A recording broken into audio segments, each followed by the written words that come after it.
Olá, boa noite, tudo bem com você? Está começando mais uma edição do Jornal da Difusora. Vamos saber o que foi destaque hoje no Maranhão. Executor de mãe e filha foi contratado por R$ 5.000 para asfixiar e queimar corpos de vítimas. Justiça monitora médico com tornozeleira eletrônica por suspeita de chefiar esquema criminoso. Decreto proíbe venda e distribuição de bebida alcoólica por 10 dias no município de Aldeias Altas. Moradores denunciam som automotivo em posto de combustível na estrada de Ribamar. E ainda, academias de ginástica reabrem as portas após 3 meses fechadas em São Luís. Essas e outras notícias a partir de agora no Jornal da Difusora.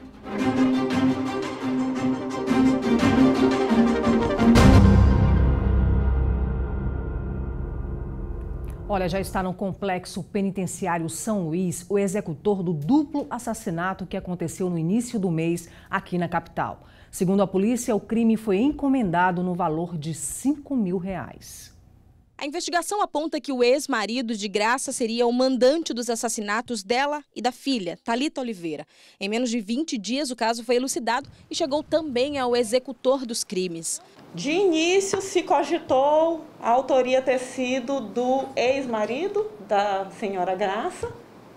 Aí verificamos, os advogados compareceram, disseram que ele não estava na cidade, fizeram alguns pedidos para ser levantado, mostraram por A mais B que ele não estava mesmo aqui, ele não foi o executor desse crime, porque ele realmente não estava em São Luís no fim de semana. O autor dos crimes trabalhava em uma obra ao lado da casa das vítimas, o que facilitava o acesso. Ele, inclusive, já tinha contato com mãe e filha. Era costume eles passarem pelo portão da vítima carregando material de construção. Então, por isso que não teve arrombamento, porque ele já tinha acesso à casa dela. Muitas vezes ele já pediu água para ela, todos eles, todos os pedreiros. Inclusive, ela parecia que tinha assim, uma certa afeição por ele, porque ela já deu ventilador para ele, micro-ondas, liquidificador. Desde que separaram, Graça e o ex-marido mantinham causas na justiça por conta de uma divisão de bens. A polícia afirma que o plano, que desde o início era matar mãe e filha, foi minuciosamente arquitetado, mas que o executor não cumpriu o acordo. Ele foi preso também nesta terça-feira. A ele foram dadas 2 opções. Ou ele colocava os corpos no carro e tocava fogo no carro, ou ele deixava os corpos na cozinha, lavava uma vela para acender, deixava o gás ligado para que com isso causasse um incêndio. O mandante do crime foi preso no último sábado na cidade de Imperatriz. A polícia acredita que outras pessoas possam estar envolvidas no caso e por isso ainda não finalizou a investigação. O executor dos assassinatos disse à polícia em depoimento que recebeu R$ 5.000 pelo serviço. A polícia também prendeu nesta segunda-feira um terceiro envolvido no caso, que era o chefe da obra onde o autor trabalhava. Ele foi quem intermediou o contato. O mandante do crime ainda está sendo encaminhado para São Luís para ser ouvido. E um médico aqui da capital está sendo investigado por suspeita de estelionato. Por determinação da justiça, ele foi proibido de deixar a cidade e segue monitorado com o uso de tornozeleira eletrônica. A Polícia Civil é quem investiga o crime conhecido como pirâmide financeira. O principal investigado é Abdon Jorge Murá Júnior, o médico que mora neste condomínio de luxo, na área da Península, em São Luís. Abdon Murá Júnior é responsável, segundo investigação policial, por captar recursos milionários de terceiros, que pode ultrapassar os R$ 400 milhões. Há a possibilidade de ser o maior esquema de pirâmide financeira do Maranhão. Não é possível, nesta fase da investigação, estimar o número de vítimas, apesar de já haver a confirmação de que o golpe foi aplicado em vítimas de outros estados, além do Maranhão, São Paulo, Rio de Janeiro e Ceará. Os escritores policiais e os delegados Dominice e Jânio, eles representaram o Poder Judiciário pela decretação de medidas cautelares que foram deferidas, a saber, a proibição de afastamento da comarca aqui de São Luís, a monitoração eletrônica por meio de tornozeleira, assim como a retenção do passaporte desse médico. As investigações continuam com o intuito de identificar a destinação dos valores que foram arrecadados pelo médico, sob o pretexto de investimento no mercado financeiro. Ele recebia esses recursos com o pretexto de que ia investir no mercado financeiro. Até o momento não há comprovação de que ele o fez.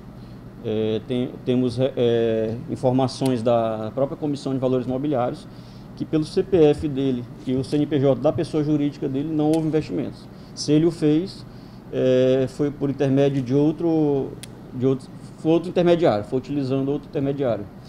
E isso somente ele vai poder dizer após ser ouvido. Há a possibilidade de que o médico tenha praticado crimes de estelionato contra a economia popular e evasão de divisas, já que o esquema criminoso promovido pelo médico tinha ligação com outra pirâmide, no Rio de Janeiro. O relatório do COAF, inclusive, mostrou a movimentação financeira com relação às vítimas. A movimentação financeira entre outra pirâmide. Sobre as acusações, nós procuramos o Dr. Abdon Murar Júnior, citado na reportagem, mas ainda não conseguimos contato. E você que nos acompanha ao vivo pelo Facebook, deixe aí seu comentário e interaja com a gente. O Jornal da Difusora vai para um rápido intervalo e você vai ver daqui a pouco. O Maranhão ultrapassa o número de 47 mil pessoas recuperadas da Covid-19. E ainda, academias de ginástica reabrem as portas após 3 meses fechadas em São Luís. É um instante só.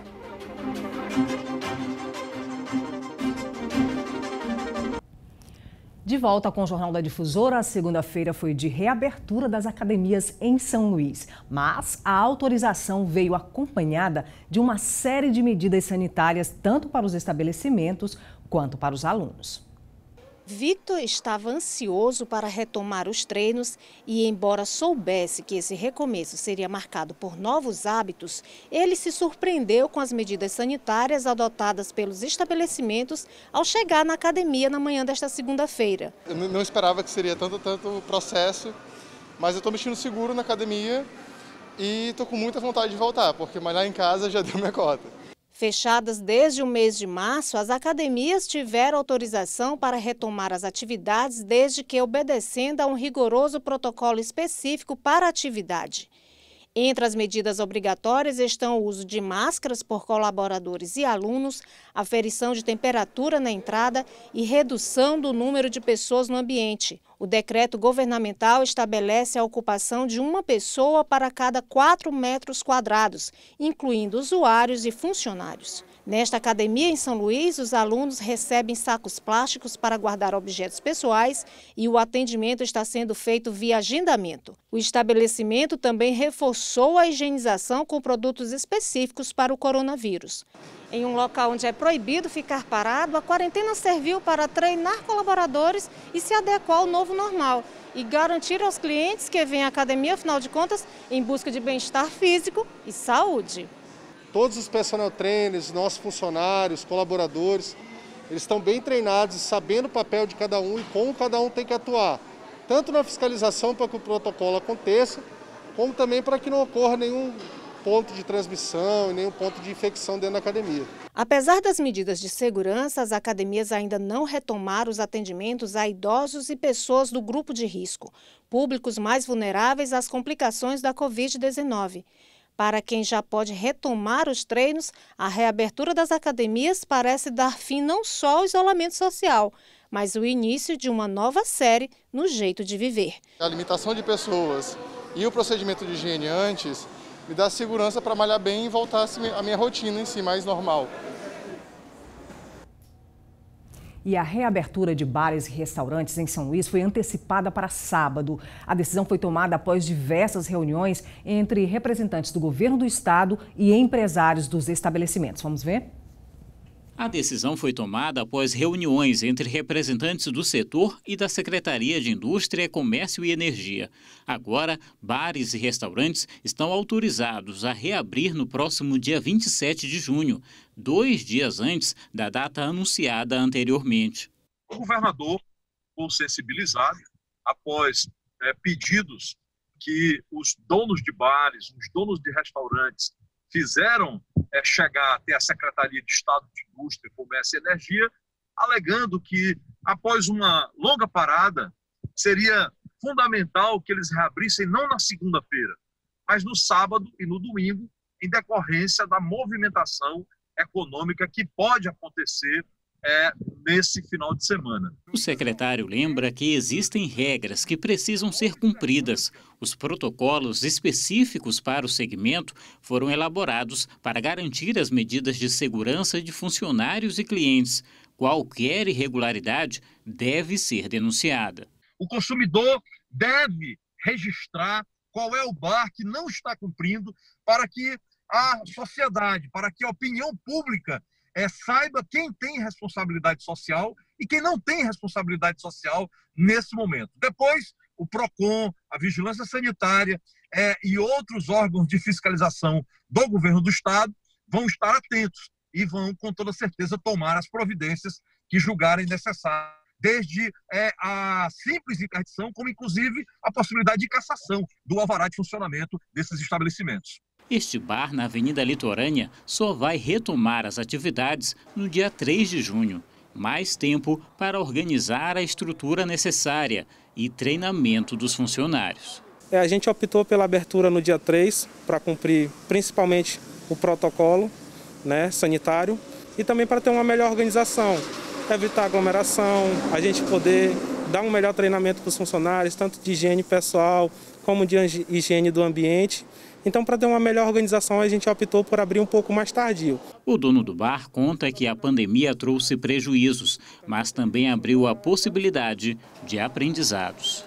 Aqui, algumas medidas que foram adotadas durante o período em que o bar ficou fechado serão mantidas, outras até aprimoradas. O cardápio, por exemplo, vai ser digital, para evitar que fique passando de mesa em mesa. A gente vai estar disponibilizando álcool gel, vai ter dispensas em todo o estabelecimento. A gente vai promover o distanciamento através de adesivos na fila do caixa, evitar aglomeração. A gente vai ter um controle maior da quantidade de pessoas, vamos delimitar a nossa quantidade de mesas e o mais importante, a gente vai abrir cumprindo o protocolo, apenas com 40% da capacidade máxima do estabelecimento. Olha só, isso é importante, né? Cada consumidor é um agente fiscalizador e também tem o dever de cumprir as medidas sanitárias, né?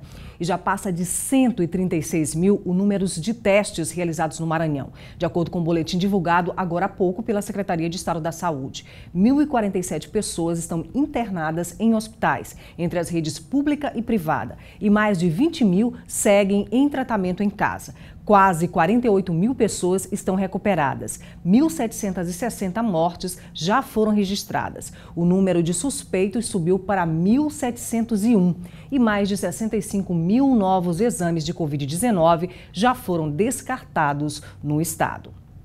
E você que nos acompanha ao vivo pelo Facebook, deixa aí seu comentário e interaja com a gente. Faça como a Natália e o Everaldo de Formosa Negra. O Jornal da Difusora vai para um rápido intervalo e daqui a pouco moradores denunciam som automotivo em posto de combustível na estrada de Ribamar. E ainda, decreto proíbe venda e distribuição de bebida alcoólica por 10 dias no município de Aldeias Altas. É um instante só.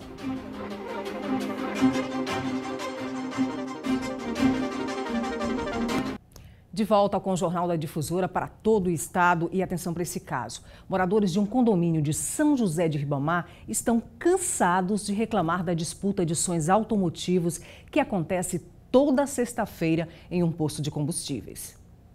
Os flagrantes foram feitos no último final de semana. Neste posto de combustíveis na estrada de Ribamar, além da aglomeração, o barulho de sons automotivos incomodou bastante a noite de sono dos moradores da área. Nesse outro posto, no bairro da Coab, a mesma situação. No local, houve abordagem policial. Nas imagens, é possível ainda observar muitos jovens sem máscaras e consumindo bebidas alcoólicas. Esse motorista de aplicativo conta que teve dificuldades até para abastecer o carro devido à grande quantidade de pessoas aglomeradas no local. Tanta gente que até onde a gente para abastecer, nas bombas, tinha carro estacionado. E aí, para eu conseguir abastecer o carro, eu tive que chamar o frentista, né? Eu buzinei, o rapaz não tirou o carro. Aí eu chamei o frentista, ele veio e pediu para o rapaz tirar o carro, só daí ele tirou o carro para eu poder conseguir abastecer. A situação já é de conhecimento da Polícia Civil, que agora pretende intimar os responsáveis pelas conveniências desses postos e também condutores de veículos já identificados cometendo a infração. Caso algum veículo desse seja localizado com o equipamento sonoro ligado ele será apreendido imediatamente. Seu condutor será conduzido até a delegacia, onde responderá pelo ato que está praticando e posteriormente será liberado. O veículo será periciado, o som deste veículo será retirado e somente após a retirada deste som é que o veículo será liberado. Quanto à presença de jovens consumindo bebidas alcoólicas, este conselheiro tutelar ressalta que a Polícia Militar deve ser acionada nesses casos, para que fiscalize e adote os procedimentos cabíveis. O Conselho Tutelar não tem o objetivo de flagrar crianças e adolescentes em bares, bailes ou boates, como uns pensam, mas sim constatar a possível violação de seus direitos por parte dos proprietários ou organizadores das festas. E é contra estes que deve recair a atuação repressiva que vai contra o artigo 243 do Estatuto da Criança e do Adolescente, que é proibido vender e ainda que gratuitamente bebidas alcoólicas para crianças e adolescentes. O Ministério Público é outro órgão importante que pode intervir na prática que configura crime de poluição sonora. No passado, durante os trabalhos relativos à Operação Manzoá, que também combatia esse tipo de irregularidade, mais de 140 condutores de veículos foram autuados em flagrante e vários equipamentos de som foram apreendidos. Se for preso em flagrante delito e o perito do Instituto de Criminalística aferir lá, através do decibelímetro, que aquele som, aquela fonte de poluição está acima do que permitido pela legislação, ele será preso em flagrante. E a gente segue para a região dos Cocais, onde está proibida por 10 dias a venda de bebida alcoólica na cidade de Aldeias Altas. A medida foi adotada após um decreto municipal para evitar a propagação do coronavírus. O aviso à população sobre o decreto municipal foi dado pelo carro de som, que saiu às ruas anunciando a proibição da venda de bebida alcoólica na cidade. A comunidade aprova a decisão. Eu concordo. Que isso aí é o bem de todos, né? Não? Para seu Florenço, uma medida necessária que pode evitar vários transtornos. Acho bom acabar, não é? E tá demais, e o desembesto é demais. É bom parar mesmo. O decreto proíbe a venda de bebida alcoólica por 10 dias. Os proprietários de bar já estão cientes. Alguns até já fecharam as portas. A Letícia é dona de um bar na cidade. É a favor do decreto. A gente está vendendo para acarretar mais problemas do que já a população já vem sofrendo. Então é importante sim, a gente está ciente, a gente concorda, a gente só lamenta pelo fato de ter chegado um pouquinho tarde. Mas mesmo cientes, nem todos os donos de bar estão cumprindo o decreto e nem se atentam que, de acordo com o decreto, o município poderá ainda se utilizar do poder de polícia em caso de descumprimento. Foi autorizado ainda o bloqueio da entrada da cidade para evitar a venda ou distribuição de bebida alcoólica em caso de aumento da curva de contágio do novo coronavírus. Bom, as reportagens dessa edição você pode rever no portal MA10 e para acessar basta acionar a câmera do seu celular e apontar para o QR Code que aparece aqui na tela. Vai lá também nas nossas redes sociais da TV Difusora e interaja com a gente. Faça como o Magno Freitas, a Anne Reis e o Valdir Araújo, diretamente de São Paulo. O Jornal da Difusora fica por aqui com imagens ao vivo da movimentação na Avenida Jerônimo de Albuquerque, em São Luís. Muito obrigada pela sua audiência, uma boa noite e até amanhã.